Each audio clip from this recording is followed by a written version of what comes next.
bersih dusun dongaku Mbah Nyumilino ngono muga-muga sak rampunge seluruh adicara rangkaian adicara bersih dusun kang kagelar dening para warga masyarakat ingkang mapan ana ing dusun Pengkol.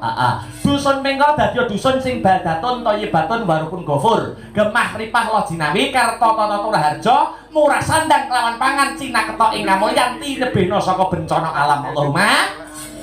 Allahumma amin amin ya rabbal alamin.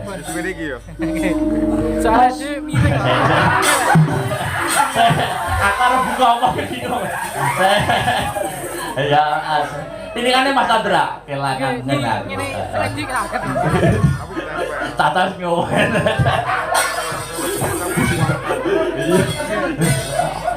Eman,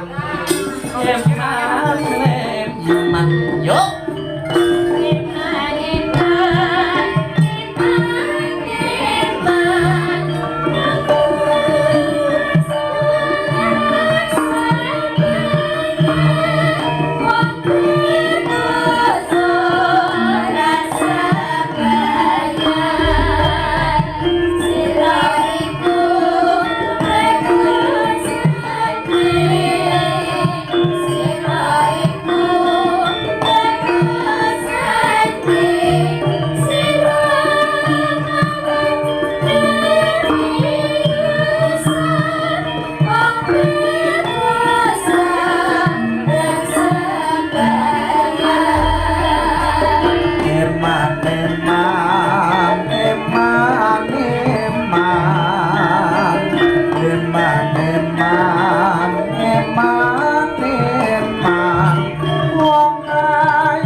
Minangka candake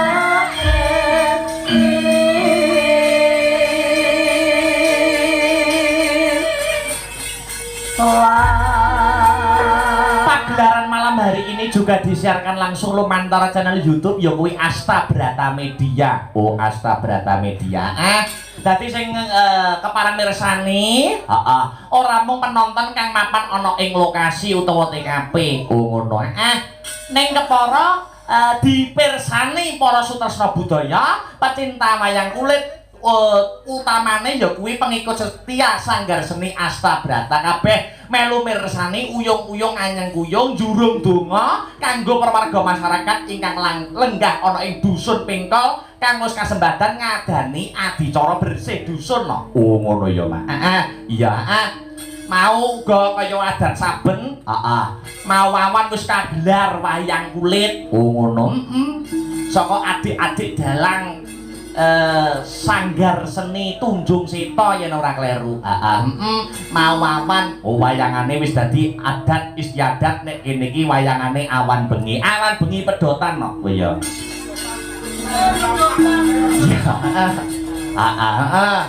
Oh dadi awan wis kagelar adik-adik dalang kecil, generasi penerus kanggo melanjutkan seni wayang kulit ana ing laladan Kabupaten Nganjuk.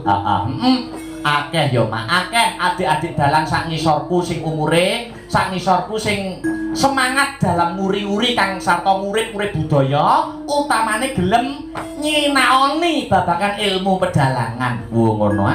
Nek aku bola-bali nek ketemu karo adik-adikku dalang mesti tak wanti-wanti no. Tak wanti-wanti senadyan aku ya isih tarap belajar, nek aku mewanti-wanti karo adik-adikku dalang. Sing mapan wabil khusus ana laladan Nganjuk. Wis belajar dalang sing tenanan, diudi tenanan, belajar sing serius. Aja kenal karo dunia pacaran dhisik no. Aja kenal karo dunia wanita sik wis sok rusak karir no. Ngono. Contonan Mas Trip iki. Iya. Iya. 24 tahun urung tau mengenal wanita no. Iya. Iya ya, Mak. Bengi iki sowan komplit. Ning ayo sadurunge ngaturke pemeriah kang sarta bintang tamu. Iki oke banget, no. Iya. Ning kanggo salam pambuka ya muka dimah. Ya kuwi ngaturke tetembangan diwalik larase slendro, ya kuwi ngaturke tetembangan sing ana gandeng cenenge karo agama. Oh ngono. Apa? Pepiling didhisikne no. Oh ngono ya, Mak. Jadi karepen ngrumangsani warga masyarakat ana ing dusun Pingkol senadyan gelem nguri-nguri budaya ning agamane ora ditinggal. Oh ngono. Wong Pingkol iki anu kok no kusuk-kusuk ana. Iya, kusuk-kusuk. Adan dhuwur apa ya? Allahu Akbar, Allahu Akbar. Warga Pingkol gerutuk ning sawah. Oh iya.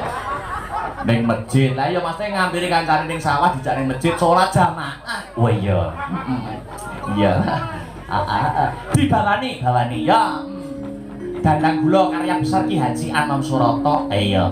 Monggo dipun sari-wari dening Mas Herulinanta. Monggo pepiling dipun